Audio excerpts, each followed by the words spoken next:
नहीं आया इस पैनल में बिठाइएगा। जिस दिन यहाँ अमित शाह बैठा हो, जिस दिन यहाँ बीजेपी का राष्ट्रीय अध्यक्ष बैठा हो, उस दिन बिठाइएगा पैनल में। समझ देखिए, अब इतना तो लोकतंत्र हमारा मजबूत है चंद्रशेखर रावत जी। जब आप इतने सारे सवाल उठा सकते हैं तो पॉइंट सुन भी तो सकते हैं। बंद करो। या मैं अपनी कहूंगा, मैं सुधांशु जी का जवाब नहीं दूंगा ना, मैं जवाब दूंगा तुम्हारे सवालों का। और अगर तुम्हें जवाब चाहिए सुधांशु जी को तो फिर मेरे प्रवक्ता को बुला लो। हम एक सम्मान रखते हैं और उस सम्मान को जो है हम किसी को छेड़ने नहीं देते। समझ रहे हो? सम्मान इसमें सम्मान कैसे कम हो जाएगा? मैं जानना चाहता हूँ सम्मान की, आप सम्मान की परिभाषा ही मुझे।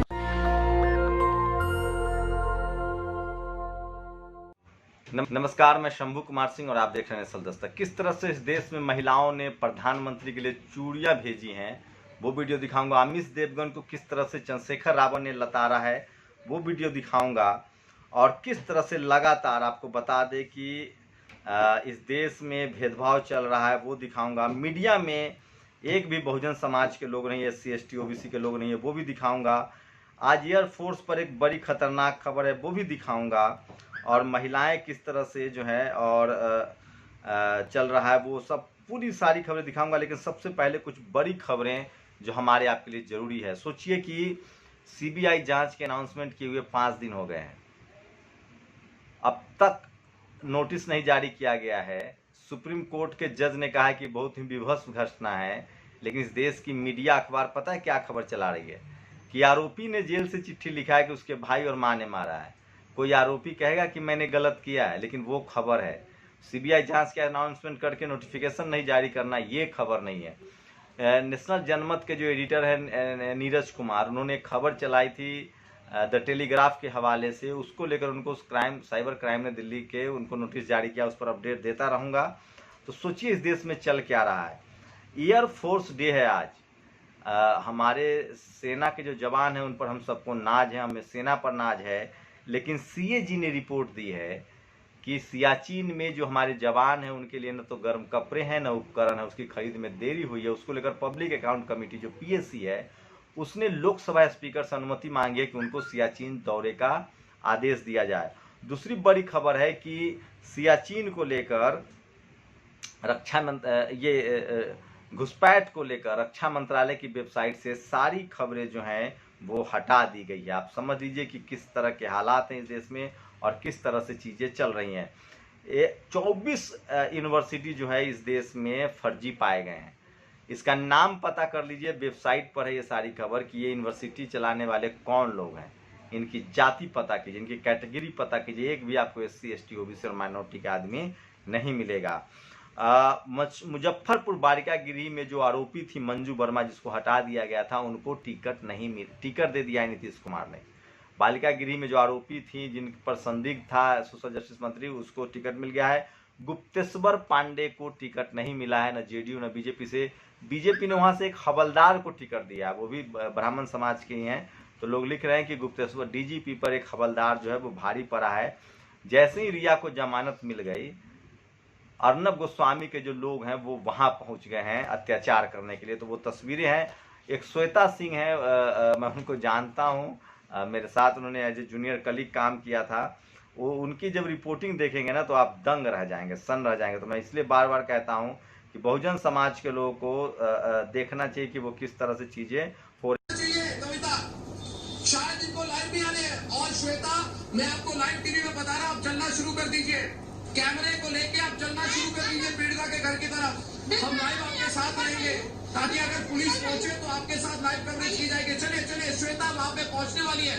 श्वेता हमारे कैमरा टीम के साथ पहुंचने वाली है, वहां पे दौड़ रही है। श्वेता लाइव इस चैनल पर हाथरस में पीड़िता के घर की तरफ दौड़ रही है, गाड़ी में बैठ रही है और थोड़ी देर में पीड़िता के घर में पहुंचेगी। तो आज की जो कुछ बड़ी खबरें हैं वो मैं आपको बता रहा हूँ। ये देखिए कि किस तरह से है। जिसने पंखे पर लटक कर आत्महत्या कर ली, सुसाइड नोट नहीं छोड़ा, उसका मर्डर हुआ। और जिसने मरने से पहले अपना बयान दर्ज कराया, उसको मारा, उसकी हत्या नहीं की गई है। ये विनोद कापनी ने लिखा है। नवविवाहिता से गैंगरेप, ताऊ बोले SC आयोग गए तब 10 दिन बाद दर्ज हुआ केस। तो ये मध्य प्रदेश में लगातार इस तरह की खबरें आ रही हैं। और ये देखिए मनीषा बौद्ध ने एक वीडियो शेयर किया है। और ये देखिए कि उन्होंने कैंडल मार्च किया। उन्होंने कहा है कि जब तक सांस रहेगी तब तक वो विरोध प्रदर्शन करते रहेंगे। इल्जाम जिस शख्स पर अनेक है वो दावा कर रहा है कि वो नेक है। मोदी जी का जिस तरह का बयान आया है, एबीपी पर एक राष्ट्रीय चैनल अपने क्षेत्रीय संवाददाता अंधकार कुमार के नीतीश कुमार के प्रेम के चलते दिन भर इससे संबंधित झूठी खबरें चलाता रहता। सोचिए, बिहार के अररिया में एक हत्या हुई थी पूर्वांचल में, उसको लेकर सरकार पुलिस उसको लेकर तेजस्वी यादव पर केस दर्ज हुआ था। पता चला है कि वो अपने ही आपस में मरे हैं, तो किस तरह के हालात हैं। और ये देखिए, ये है वो वीडियो। अमीश देवगन न्यूज 18 के एडिटर हैं, उनको ये वीडियो है। देखिए किस तरह से रावण ने साफ साफ कहा कि मैं तुम जैसे लोगों से बात करना भी पसंद नहीं करता, तो उन्होंने उसकी औकात दिखाई है। नहीं आया, इस पैनल में बिठाइएगा। जिस दिन यहाँ अमित शाह बैठा हो, जिस दिन यहाँ बीजेपी का राष्ट्रीय अध्यक्ष बैठा हो, उस दिन बिठाइएगा पैनल में, समझ रहे हैं? इतना तो लोकतंत्र हमारा मजबूत है चंद्रशेखर रावण जी। जब आप इतने सारे सवाल उठा सकते हैं तो पॉइंट सुन भी तो सकते हैं। बंद करो। या मैं अपनी कहूंगा, मैं सुधांशु जी का जवाब नहीं दूंगा ना, मैं जवाब दूंगा तुम्हारे सवालों का। और अगर तुम्हें जवाब चाहिए सुधांशु जी को, तो फिर मेरे प्रवक्ता को बुला लो। हम एक सम्मान रखते हैं और उस सम्मान को जो है हम किसी को छेड़ने नहीं देते, समझ रहे हो? पर सम्मान इसमें सम्मान कैसे कम हो जाएगा? मैं जानना चाहता हूं सम्मान की, आप सम्मान की परिभाषा ही मुझे बताइए क्या है। आपने कैमरा ऑफ करवा दिया है। और ये देखिए, ये तस्वीरें बहुत साफ है। अमीश देवगन का एक और वीडियो है जिसमें वो सिर्फ इतना पूछते हैं कि बीजेपी को क्या दिक्कत है, वहां नेता जाना चाहते हैं। तो इस पर संदीप पात्रा कहते हैं कि आज तुम्हें क्या हो गया है। गलत मत करिए अमीश जी, आप गलत कर रहे हैं। आज Amish Devgan show some spine, आप स्पाइन दिखाइए, आप थोड़ी हिम्मत दिखाइए अमीश देवगन। नहीं, मेरी हिम्मत की चिंता मत करिए। मैं तो नेताओं की हिम्मत का दाद देता हूं। अगर राहुल गांधी और प्रियंका गांधी वाड्रा जा रहे थे तो आपकी सरकार को दिक्कत क्या थी? दिक्कत क्या थी? जो और ये एक और वीडियो जारी हो रहा है, तो टेलीविजन अखबार का, ये उमाशंकर ने शेयर किया है। देखिए, श्वेता झा हैं, रिपोर्टर हैं, किस तरह से हाथरस में अब ये जो पीड़ित हैं उनको फंसाने के लिए और दोषियों को बचाने के लिए महिलाओं की तस्वीर है जो नरेंद्र मोदी को चूड़ी भेज रहे हैं। वीडियो देखते जाइए आप। और ये एक शख्स हैं जो रैपर हैं, डूले रॉकर। हम इनका थोड़ा सा 10 सेकंड का वीडियो लगाएंगे। ये लगातार SC ST OBC माइनॉरिटी के दुख तकलीफ पर रैप बनाते हैं। साफ करो कचरा, दिमाग करो ऑन। चोर निकला चौकीदार, धारण किया मौन। वो मर गई तो घर वालों का, रीति रिवाज समाज का, उसे जलाने वाला तू होता है कौन? वो रोती माँ बोलती बेटी मेरी लौटा दे। वो चीखे बाप की जो ढूंढे अपनी औलादे। सुनी गोद सुनी आंगन, पैसों से ना भरता बे। दूसरे को रुलाने वाला खुद एक दिन रोता है। लद्दाख में भारतीय सैनिकों के लिए गर्म कपड़े उपकरण खरीद में देरी, CAG की रिपोर्ट में खुलासा। ये है राष्ट्रवादी सरकार। ये सिर्फ राष्ट्रवादी सरकार का नारा है। अपने लिए 8600 करोड़ का जहाज आता है, जवानों के लिए न तो गर्म कपड़े हैं न उपकरण है, और प्रधानमंत्री के लिए 8600 करोड़ का अखबार है। चीन से तनाव के बीच रक्षा मंत्रालय की वेबसाइट से डोकलाम संकट के बाद की सभी मासिक रिपोर्टें फाइल हो गई है। स्वाति सिंह जो ठाकुर समाज से रिपोर्टर है, याद है उनको, मंत्री हैं, उन्होंने कहा है कि एक नायब तहसीलदार है मिश्रा जी, उनको कहा कि ये गुंडा है। तो ठाकुर और ब्राह्मण में भी बहुत कॉन्फ्लिक्ट चल रहा है। और हाथरस कांड की CBI जांच करे, SIT करे, इससे कोई फर्क नहीं पड़ता, बशर्ते निम्नलिखित सवालों के जवाब मिल जाने चाहिए। तो ये एक जगह पर मस्खरी होती है, दूसरी जगह पर पॉलिसी बनती है। ये अजय कबीर ने लिखा है और एक लंबा पोस्ट है, लेकिन आपको पढ़ना चाहिए इसको। हाथरस कांड को लेकर किस तरह से लोग न्याय की मांग कर रहे हैं वो आपको समझना पड़ेगा, बहुत जरूरी है, बहुत लाजमी है। CRPC में प्रावधान है कि रेप आरोप लगने के महिला का 9 घंटे के अंदर ही, लेकिन 3 घंटे के अंदर ही केस दर्ज होना चाहिए। जब लड़की की हालत सीरियस थी तो उसे प्राथमिक उपचार देकर हाथरस से लखनऊ या दिल्ली रेफर क्यों नहीं किया गया? पीड़िता को सड़क के रास्ते रेफर क्यों कराया गया? एम्बुलेंस क्यों नहीं? उत्तर प्रदेश महिला आयोग की टीम ने पीड़िता का बयान लेने हाथरस क्यों नहीं पहुंची? पीड़िता के दुखद निधन के बाद उसका शव रात में क्यों जलाया गया? पीड़िता के गांव में 2 दिनों तक मीडिया और विपक्ष को क्यों नहीं जाने दिया गया?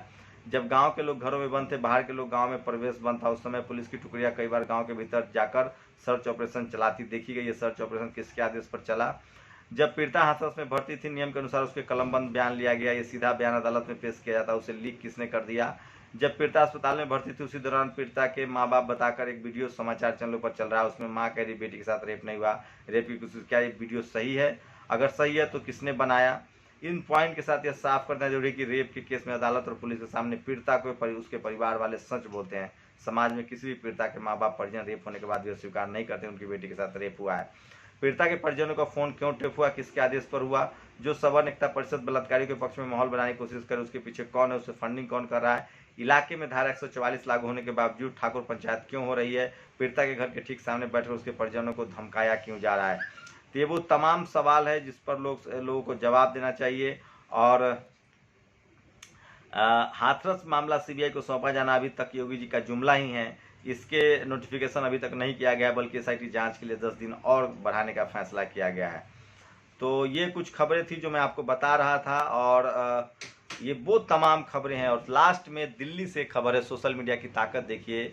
एक बुजुर्ग थे मालवीय नगर में, बुजुर्ग दंपति, उन्होंने रोते हुए वीडियो उनका किसी ने जारी किया था कि उनके होटल्स नहीं चल रहे हैं। उसके बाद तमाम सोशल मीडिया पर स्वरा भास्कर, उमा शंकर सिंह, तमाम लोग वहाँ पहुँच रहे हैं और वो उनको मदद कर रहे हैं। तो यह सोशल मीडिया की ताकत। लेकिन बहुजन समाज के पास मीडिया नहीं है, और इसलिए अब मीडिया जो है वो लगातार लग गई है कि किस तरह से जाके हाथरस में जो पीड़ित है उनको ही आरोपी बताया जा रहा है। और विडंबना देखिए कि जो आरोपी चिट्ठी लिख रहे हैं वो खबर है, लेकिन सीबीआई जांच कह के जांच नहीं हो रही, वो खबर नहीं है।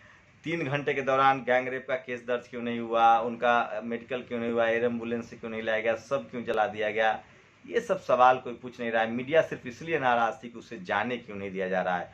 और इसीलिए लक्ष्मण यादव ने एक पोस्ट लिखा है कि हाथरस में अगर कोई दलित रिपोर्टर होता तो कितना अच्छा रिपोर्टिंग करता, अगर कोई दलित महिला रिपोर्टर होती तो और कितना अच्छा रिपोर्टिंग करती, लेकिन आखिर दलित रिपोर्टर ही नहीं है तो दलित महिला रिपोर्टर भी नहीं है। तो इसीलिए कहते हैं कि मीडिया जातिवादी है, मनुवादी है।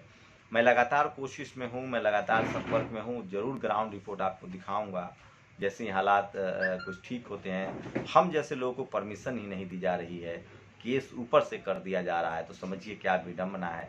ये वो तमाम बड़ी खबरें हैं जो आपके लिए ज़रूरी है, वो तस्वीरें तमाम वीडियो की ज़रूरी है जो आपको मैं बता रहा था। तो आप लोग की क्या प्रतिक्रिया, ये वो खबरें हैं जो मीडिया आपसे छुपाती है। और जिस देश में प्रधानमंत्री के लिए 8600 करोड़ का जहाज आता है, उस देश में सेना के लिए न उपकरण है, न साजो सामान है, न गर्मी के ठंड से बचने के कपड़े हैं। ये सीएजी की रिपोर्ट है, ये मैं नहीं कह रहा हूँ। अगर आप नहीं समझ सकते हैं, आप नहीं सोचे, वो सवाल है जो इस देश की मीडिया नहीं पूछती है, इसलिए सवाल सोशल मीडिया उठाती है। आप लोग की क्या प्रतिक्रिया, अपनी प्रतिक्रिया जरूर दीजिए। शुक्रिया। नेशनल दस्तक की आपसे गुजारिश है कि अगर इसको बचाना चाहते हैं तो नेशनल दस्तक को सब्सक्राइब करने के लिए रेड कलर के सब्सक्राइब बटन को दबाएं, फिर बेल आइकन की घंटी दबाएं। नेशनल दस्तक को बचाने के लिए बहुत जरूरी है कि हर खबर को शेयर करें, लाइक करें, कमेंट जरूर करें।